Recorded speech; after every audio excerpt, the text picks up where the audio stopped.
Good morning, depending where you are. We want to welcome you today in our live session. Today we shall be discussing very important issues relating to studying in the United States of America. So I have with me the consular officer who is here to respond to most of the questions that's already coming on from comments on Facebook. I shall also be willing to take from you directly, and then of course I have the one that we've already keep. But before that, I would like to turn to Jacob, who is going to start. Then from there, we'll continue the discussion. Thank you very much for your audience, and looking forward to respond to most of your questions as best as we could. Over to you, Jacob. Yes, thank you. Good afternoon, everyone. Good morning, good evening. My name is Jacob Bernhardt, and I am a consular officer here at U.S. Embassy Freetown. And today I'm here to talk to you about the student visa process. Before we answer questions, I can just give a little information.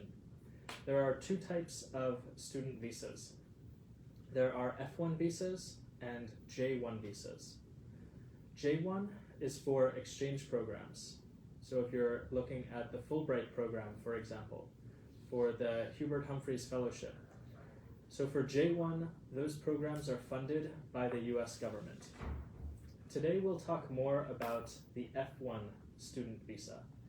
And this visa is meant for people who have been accepted to a university and are paying themselves.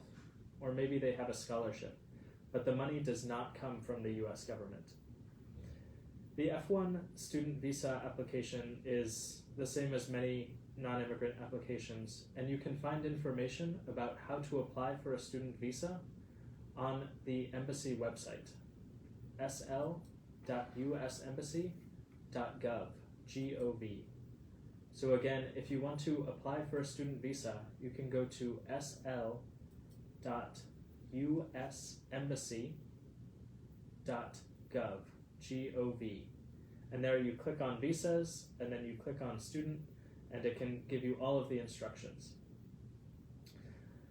I have some advice for student applicants. The first is just relax. I know applying for a visa, it's very scary. It's easy to be nervous. But if you stay calm and you can explain why you want to study, why you picked the school that you're going to, and how you will pay, then everything should be fine. School in the US can be very expensive. And so I need to see proof that you are able to pay for your school. So that means that you could bring bank statements from your sponsor. You could bring documents that show that your family has a lot of land, maybe, that you can sell to pay for your school.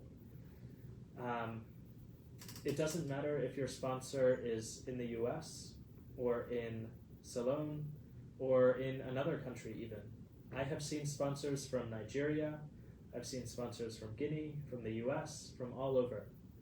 What matters is that your sponsor has enough money to pay for your school, and that you're able to explain about why they are willing to pay for your school. It's very easy to say, oh yes, my father, my mother will pay. That makes sense. But if you have maybe a sponsor that you met through your church, or a sponsor that you met because they're a family friend, you have to be able to explain the connection. The last piece of advice is to tell the truth. Please, please, please do not lie. If you say things that are not true in your interview, or if you give me documents that are fake, that can cause a permanent ban for you from ever entering the United States. And so you could not win the DV, you could never go for tourism, you would never be allowed back in the United States. So it's very important to bring real documents and to tell the truth. When you bring bank documents, we will check those. We'll go to the bank and say, is this account real? does it have this much money? And if the accounts don't match up, that's a very big problem. So again, just please, please, please tell the truth. Unfortunately, my time is limited today, so I think we should get to some of the questions that people have put in on Facebook. Well, thank you very much, Jacob. I want to take some questions from Facebook, and the first one is coming from Yaya Sise.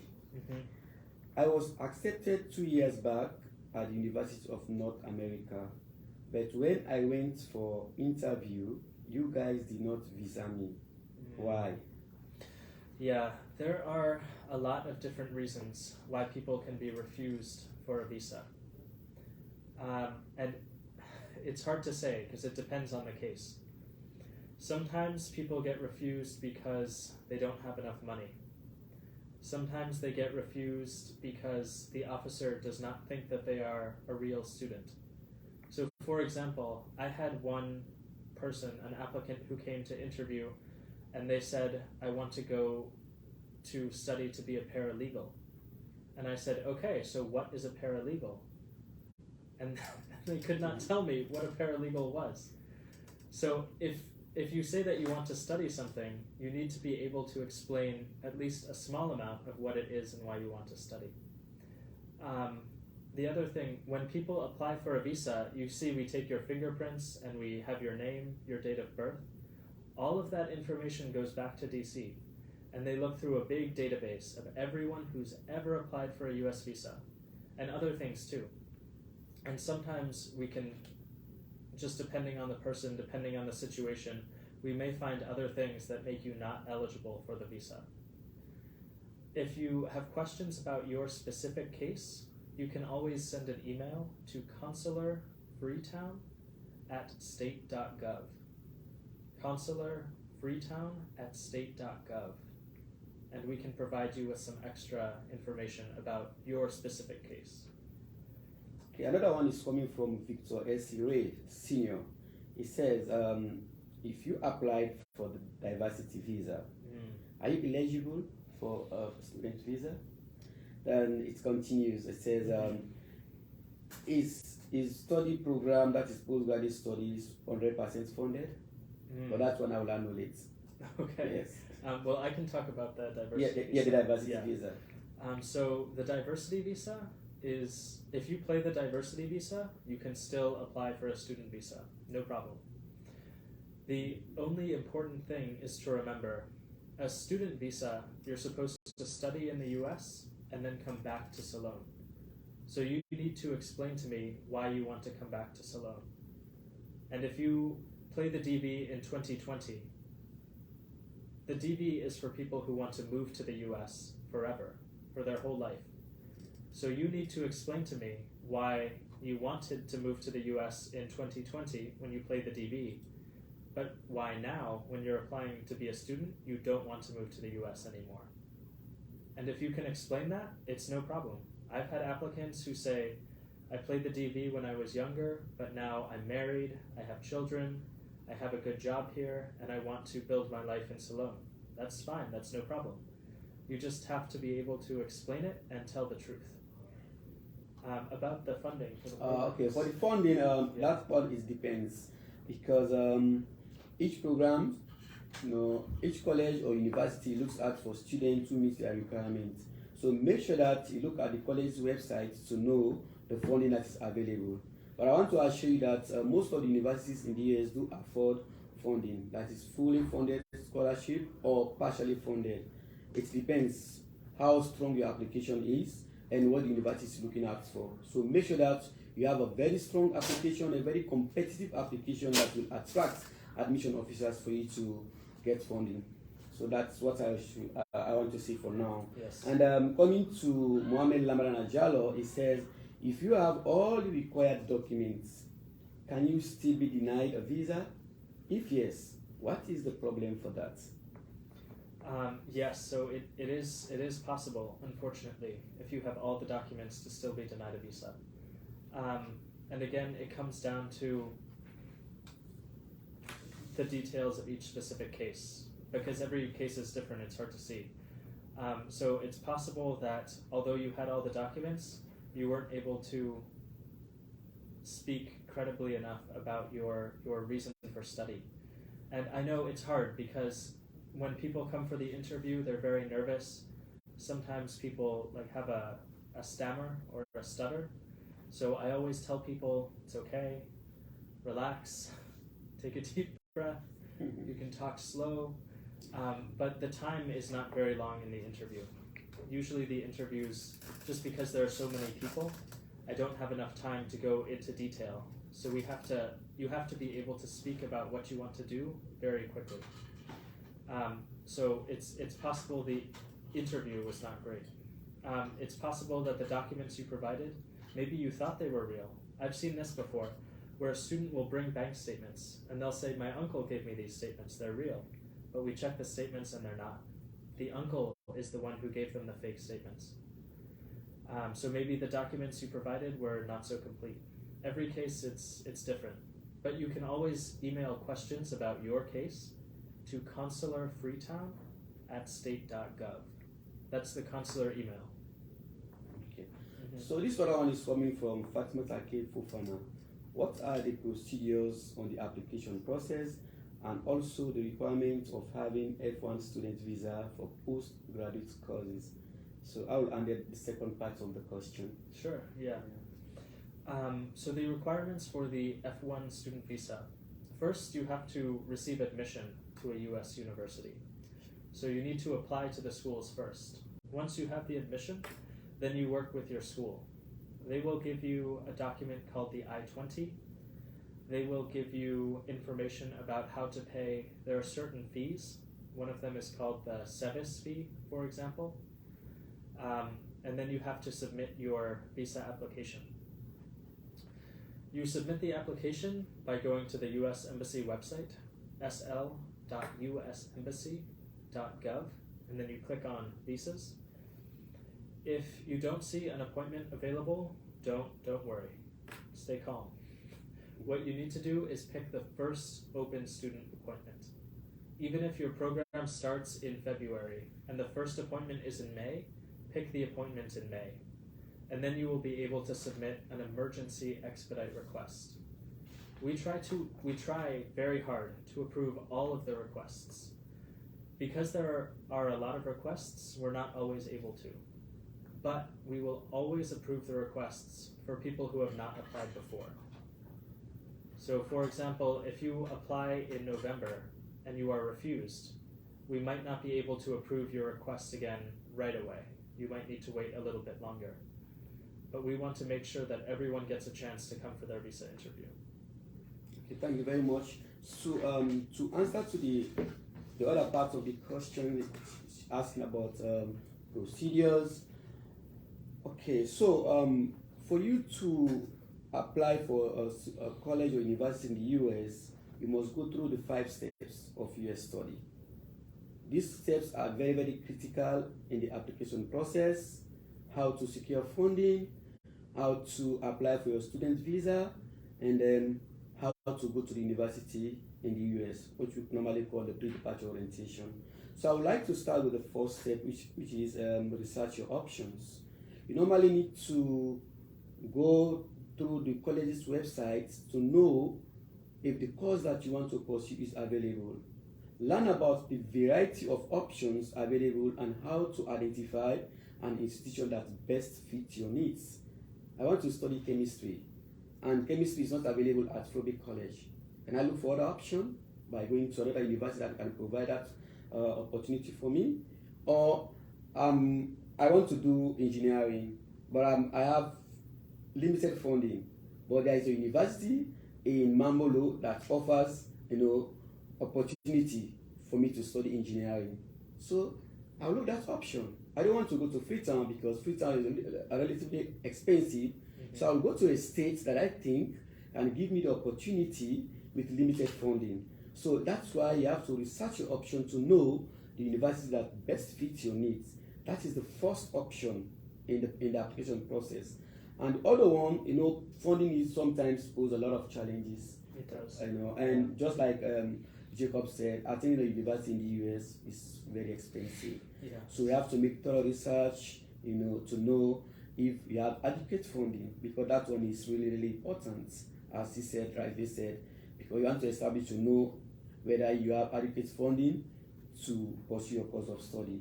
So you need funding. Explore options or check out the university financial aid before ever you apply. Most of the universities in the US do provide financial aid opportunities to international students. Go to the college's website and check if there is any financial aid opportunity. So if so, then you can continue the application. There are over 4,500 universities in the US. So look out for the one that you think can fund your education prior to starting application. The next step you need to follow is to complete your application. That one requires a lot of things. First, we're looking out for your home requirements, because just like here, before going to Ijala University, you must have graduated from high school, which is your WAS, or London GCE, or WAS privates, as the case may be, with standing, like you have maybe say 5 or 6 credits, including English language and mathematics. So if you have that requirement to enter a local university, that requirement can also help you to enroll to a university in the United States. So check from the college's website to know the prerequisites exams that you need to take. Some universities do ask you to, apart from the exam that you've taken in your home country, which is the WAS or London GCE, you'll also be required to take the TOEFL, that is the test of English as foreign language. They just want to test your English language proficiency. Others may ask you to take the SAT, which is a scholastic aptitude test, basically mathematics and English. For the graduate level, you may require to take the GRE or GMAT, as the case may be. So that one is required in your application process, because the university may want to know if you have that kind of qualification prior to submitting your application. Also, for the undergraduate, you may be required to submit transcripts. You have to go back to the school that you last attended, to request your transcripts. You may also require to submit recommenders. These are people know you better from the day you enter that high school or until the day you graduate. It might be your English teacher, it might be your mathematics teacher, or even the principal or class teacher. So they are going to prepare your transcripts, and of course they are going to make recommendation letters for you. The college may want to know your ability to pursue your selected course of study. They also want to know your extracurricular activities, and even your comportment sometimes counts. University don't want to recruit students from another country, and bring in that individual to the United States on their campus when that student is not well behaved. So they want to get that evidence from the teachers. That's why they ask you to give recommendations, names, email addresses, telephone numbers from those teachers. So that one is important. Another thing also that involves in the application process is essays. Essay is very, very important, because this is the time that you're going to market yourself. You may not be there when the admissions officers are making decision on your behalf. So the essay will speak volume, wherein it markets yourself. It shows who you are. You may have very good grades, but if your essay is poorly written, then there is a concern. So make sure that you have very good topic, from the prompts that we are given by the university. Choose one. Sometimes they'll give you the freedom to write any piece of essay. Sometimes they'll give you prompts. You choose from those prompts and write one. So when that is done, I think you almost there to complete your application. The other thing also maybe you want to look at for the graduate level, call the statement of purpose. You have to go back, as a graduate student, look at what you've done at university level and what you want to pursue. What benefit does this course have upon return? So that one is very, very important. The significance of the proposed course of study and how that will benefit you when you come back home. So like that future objective must be featured while preparing your statement of purpose. And for those who are working, the university may want to know your work experience. Let me say I've served the company, I've worked for a diplomatic mission, I was a business person when I graduated from university. So the university there that would like to admit you may want to know all of this. So when you put all these requirements, you are now there to submit your application. And most applications are submitted online. So prior to applying to the university, as I said earlier on, from the researcher option, make sure that you look at the university, sometimes even $180. So make sure that you have that fund to pre-finance your studies. So that one is key. You may not want to start your application in the middle of the application. You say, okay, you have to pay $150 and you have that one. That will discourage you to submit your application. Also, look out for deadlines. Deadlines are very, very, very important, right? And the universities in the US, they are very strict with deadlines. Extremely strict. Extremely strict. Yeah. So please make sure that you check to know if you are within the deadline before submitting. You don't want to walk throughout your application with all this, collect the information from your teachers or professors, write essays, take prerequisite examinations. By the time you reach to the level of submitting your application, they say, oh, sorry, we can't submit the application because the deadline has passed. So make sure that you check out, to know deadlines. This is really, really important. So from there, what you do, you submit your application online. As soon as you submit your application online, you receive a notification thanking you for your submission. So now, if the university needs any information from you, they will further forward emails. Say, hey, Abbas, please, can you give us details about your transcripts? If you want to see official transcripts from the university, sometimes they will send to your recommenders directly, to write statements about you or to request official transcripts. So that's the time that these people will go back to the school to make sure that they prepare you with official transcripts and send to the university directly. So that one is really, really important. And again, they may also want to know how are you going to fund your education. So the university will come back to you and ask you for funding. That one is really, really critical. So we'll come back and say, hey, John, please can you provide us, a bank statement or affidavit of support before ever they can issue an I-20. Sometimes they will also ask you to give a deposit. It depends. Sometimes, it ranges from $200 to $600 as the case may be. So you have to give that deposit to show that I'm committed to come. If you don't go, well, that is on you. But you have to commit yourself that I'm going to attend in this summer or next summer, right? So that's why you have to commit yourself by giving a deposit. So when that is done and the university vetting all of the financial requirements, the educational requirements, that's the time they give you a notification. That is admission notification. Hello, thank you, congratulations, John, you've been admitted to Yale University with $80,000 funding, or you've been admitted without funding. So when you have that one, what do you know? Now you go to the US Embassy and apply for your student visa. So with that, like just what Jacob has said, you have the opportunity to meet the consular officer after applying for your student visa, or make sure that there is a cost involved also. So if you want to know more, you can also check out the US Embassy website to know the cost of application fee. Is it $160 for the student visa? $165. Okay, for the student visa is $165.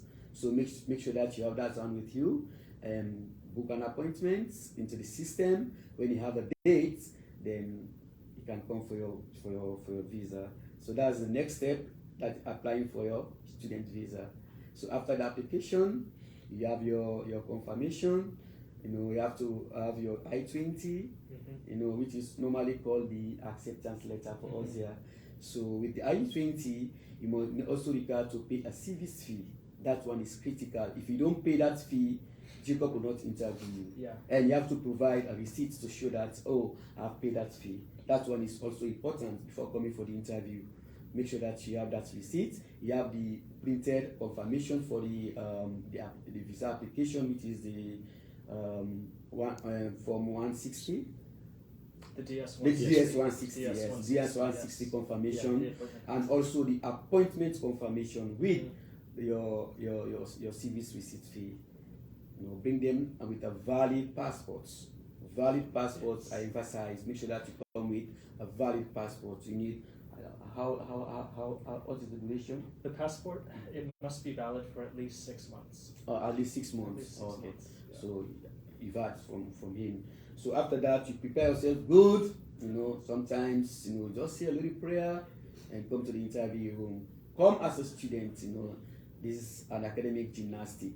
Prepare yourself well and ready to respond to questions asked by the consular officer. Many times students find it difficult to understand what the consular officer is asking. Don't be shy, right? Come again. Hello, Yes. excuse me. Yes. I don't understand. Will you come again? So I think you'll be ready to respond to you by repeating the question and see how best you can better understand that question and respond positively. So after that, if you fulfill the visa requirements, bravo to you, a visa will be issued to you. And maybe I need to pay a processing visa fee, which is how much? For student visas, the fee is $15 US. It's $15 US. Yeah. So sometimes before coming to the interview, make sure that you have that $15 US with you. Yeah. Yeah, put it in your pockets so that you don't have to go again outside and come in.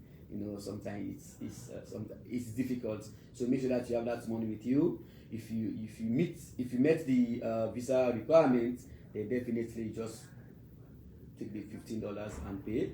Then go and later on come for your passports with the visa. So after that one is done, the last step is to prepare for your departure. It is really, really important. Sometimes we normally call all accepted students from various universities, to come to this center and talk to them about how they will survive on campus. If the consular officer also has time because he's very busy, the national student had problems, using vehicles in the United States. I know you can drive here, but going to the United States to drive sometimes is really challenging. So make sure that you study the environment well, then ask questions, go to driving school, have your driving permit, then you can start driving while you're on campus. And make sure that you normally don't work alone. Network. We are there to build network because there are a lot of students coming from different countries, including nationals, with Americans there. So build your network, work with them. When you come back home, you make a difference. So don't work alone. Work in groups if you want to go out there. Make sure that you go with friends. Comply with security requirements, policies of the universities, and the rest of it. And more importantly, have insurance coverage. In case of anything happens with you, you have something to cover you. So far so good. I think these are just the 5 steps to US study. And I would like also to come to some of these questions, Jacob, if you have time. Yeah, of course. Maybe 3-4 questions. Okay, yeah. 3-4 questions.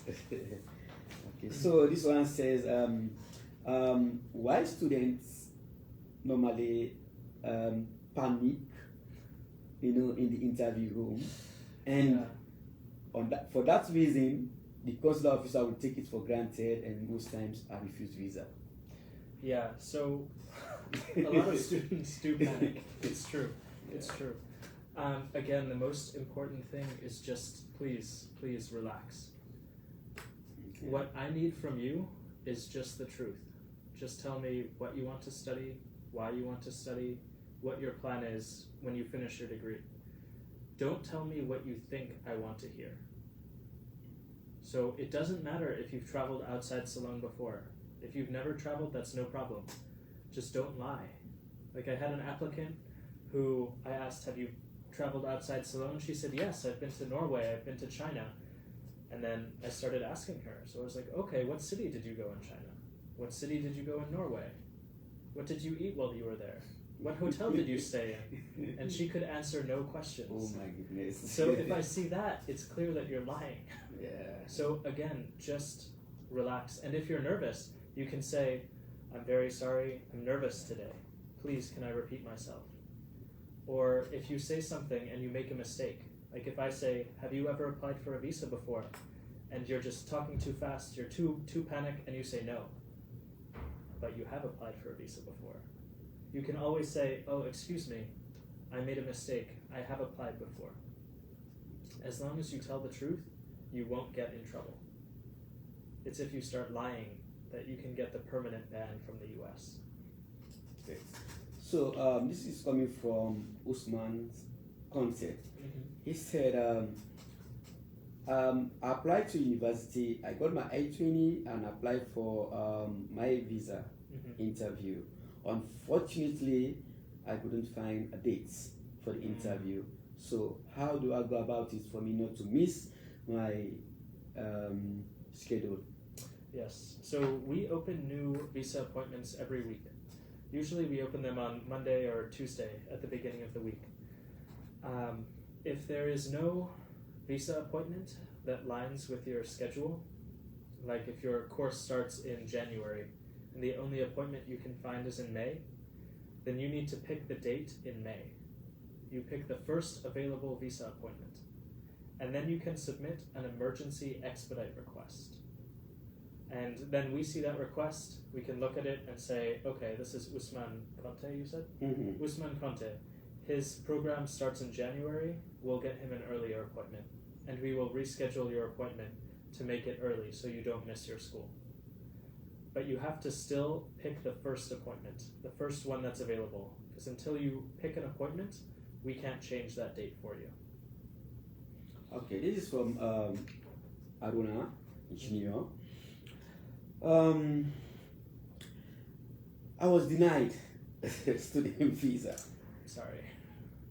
And the document that was given to me, it's just a general information that is there. I was not given the reason why I was denied the visa. And I've paid my fees without no refund. So, can I have my money back or giving me the reason why I was denied? Right, of course. So the fees that you pay, the fee for the visa is the fee for the interview. So that's the cost of that's the cost for how much it costs us to process your visa application, to do the interview, all of that. And I know it is expensive. Unfortunately, if you are denied a visa, there's no refund. We do give everyone a letter at the end with information about why they have been refused, and sometimes it can be very general. So if you have questions about your case specifically, you can send an email to consularfreetown@state.gov. consularfreetown@state.gov. And maybe we can put that in the comments below. Yeah, after this video. And then we can give you more information about your specific case. Just make sure to include your name, your date of birth, so we can find you. Especially if your name is like Aruna Sise or something. There are a lot of Aruna Sises who apply for visas here.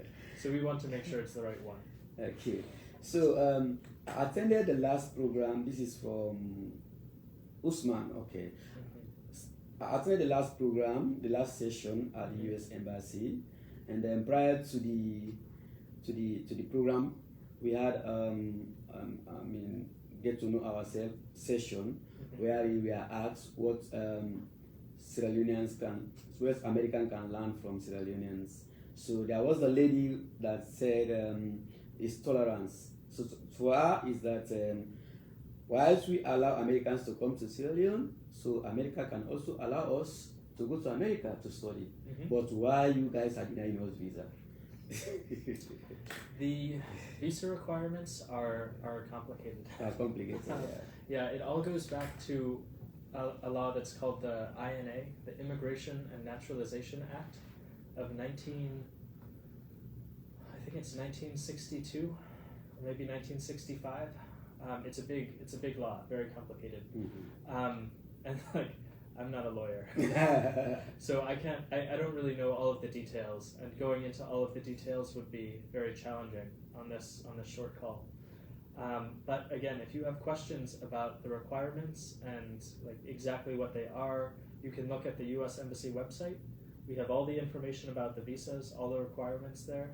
And if you don't understand something, you can always email Consular Freetown. Consular Freetown at state.gov, and we can answer all of your questions. I think one more question. Yeah, one more question. This one just says, I want to thank, this is coming from John Amara Kebi.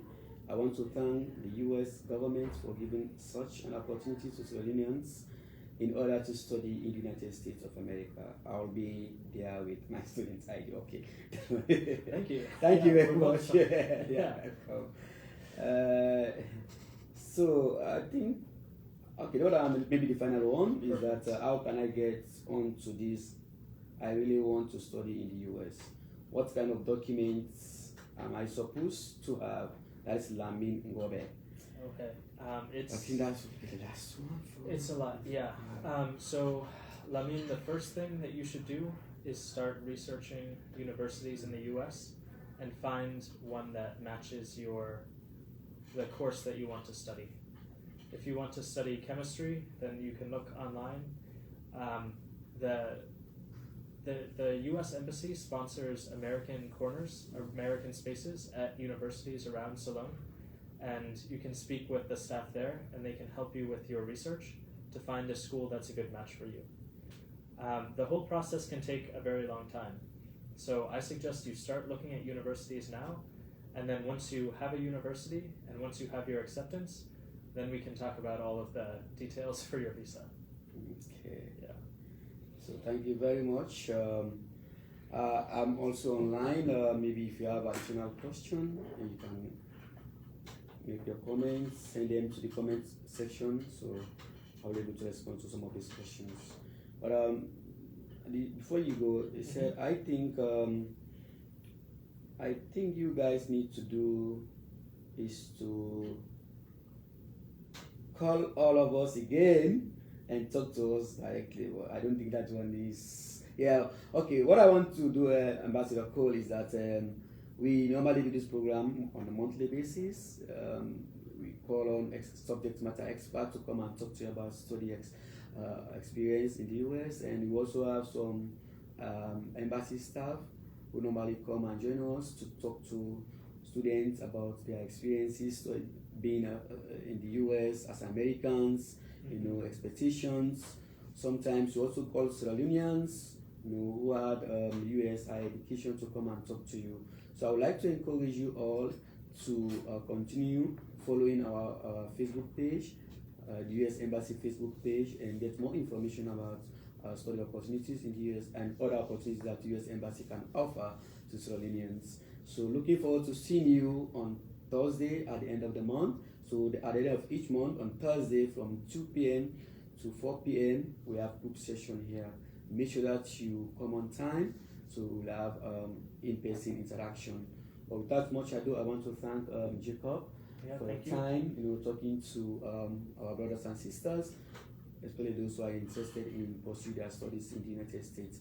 If you need additional information, please make sure that you come to the US Embassy Educational Center. We have a lot of resources that can help you out to pursue your study in the US. You can also talk to us directly, or you can contact us via email addresses or through the phone, or visit our partner spaces downtown AfriCell at the AfriCell customer care. We have an American corner there. Talk to the coordinator, and if you need additional information, then let us know. You can also go to the KC American corner. We have internet connection there. You do your research about studying in the United States. Talk to the staff. If they cannot respond to you, they will link you to us, and we'll be able to talk to you. If you are in the provinces as well, in Bo especially, you can go to the Bo American corner, just back of the Bo police station at Adop Lane, and talk to the coordinator there. And if there is no answer, favorable answer they're looking at for, maybe the coordinator will link you to Freetown, where we can talk to you directly.